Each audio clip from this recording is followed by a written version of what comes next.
Jai Hind दोस्तों, I welcome you to Colonel Patania Motivation Channel. Today we'll talk about Pakistan, हमारा पड़ोसी देश जिसके अंदर बहुत सी विशेषताएं हैं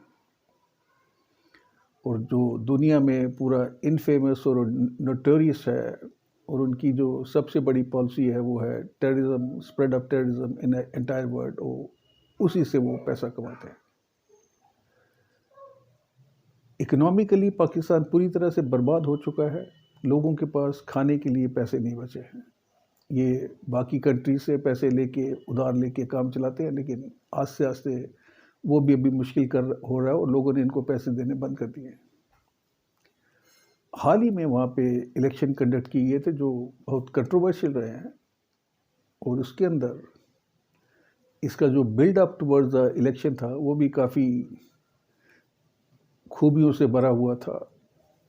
और पाकिस्तान के अंदर कोई भी इलेक्टेड प्राइम मिनिस्टर हो, वो एक पपेट प्राइम मिनिस्टर होता है, और उसकी जो स्ट्रिंग्स होती हैं वो आर्मी के पास है। जब तक आर्मी उससे खुश है वो कंटिन्यू रहेगा, जिस दिन आर्मी ना खुश होगी उसको ऑफिस से निकाल दिया जाता है। और यही वजह है कि पिछले 75 साल में कोई भी इलेक्टेड प्राइम मिनिस्टर अपना टेन्योर पूरा नहीं कर पाया। अभी हम बात करेंगे इलेक्शन जो 8 तारीख को हुए हैं, और उनके अंदर जो कंट्रोवर्सी, जो मास स्केल पे रिगिंग की गई, जो हेरा फेरी की गई, और जिस तरीके से इलेक्शन कमीशन ऑफ पाकिस्तान ने बिहेव किया, वो पूरी दुनिया में उसकी निंदा हो रही है। उसके ऊपर इनको एडवर्स कमेंट मिल रहे हैं। अगर हम पाकिस्तान की बात करते हैं, वहाँ पे 3 पार्टी हैं। एक है पाकिस्तान मुस्लिम लीग नून, जिसको बोलते हैं नवाज शरीफ उसको हेड कर रहे हैं। दूसरी तहरीक इंसाफ पाकिस्तान है, जिसके लीडर पुराने प्रधानमंत्री इमरान खान हैं। और तीसरी पार्टी पीपल्स पार्टी, जिसके लीडर जरदारी और बिलावल भुट्टो हैं। इस इलेक्शन के अंदर इतनी रिगिंग हुई है, इतनी हेरिया फेरी हुई है, मोबाइल और इंटरनेट को शट डाउन किया गया है। रिटर्नर जो अफसर थे इनके, वो कुछ उसमें से रिज़ाइन कर रहे हैं, लोग प्रदर्शन कर रहे हैं, वायलेंस भी हुई है।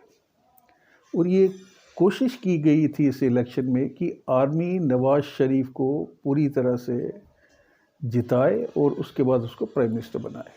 लेकिन तारीफ़ करनी पड़ेगी पाकिस्तान के लोगों की, जो सड़कों पे निकले, उन्होंने अपना वोट का अधिकार को यूज़ किया। और फाइनली जो आउटकम आया है वो ये है कि 265 सीटों के लिए जो चुनाव हुए हैं, उसमें तकरीबन 100 सीटें इमरान खान के जो इंडिपेंडेंट कैंडिडेट थे उनको मिली हैं, क्योंकि उनको जो उनका जो इलेक्शन सिंबल था बैट, उसको छीन लिया गया था। पूरी कोशिश की गई थी कि तहरीक इंसाफ पाकिस्तान को पूरी तरह से बेदखल कर दिया जाए ताकि वो इलेक्शन में पार्टिसिपेट ही नहीं कर पाए। लेकिन आवाम के जोश को देखते हुए इस समय जो सबसे बड़ी पार्टी है वो है इंडिपेंडेंट की पार्टी।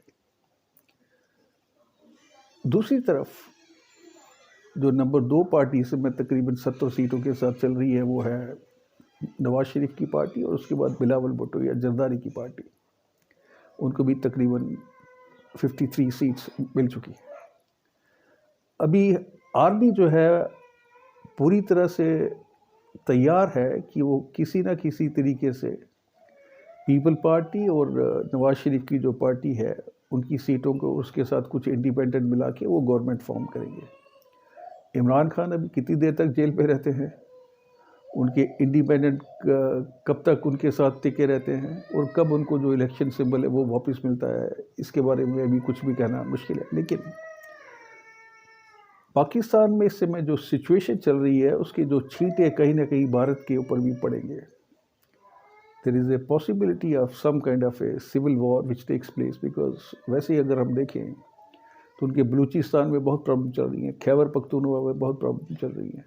उसके बाद अफ़गानिस्तान के साथ इनके रिलेशन ठीक नहीं है, ईरान के साथ इनके रिलेशन ठीक नहीं है। और ये जो न्यूक्लियर नेशन है, अगर ये न्यूक्लियर बॉम्ब गलत हाथों में पड़ जाते हैं तो उससे पूरी दुनिया के लिए एक बहुत बड़ा खतरा सामने निकल के आ सकता है।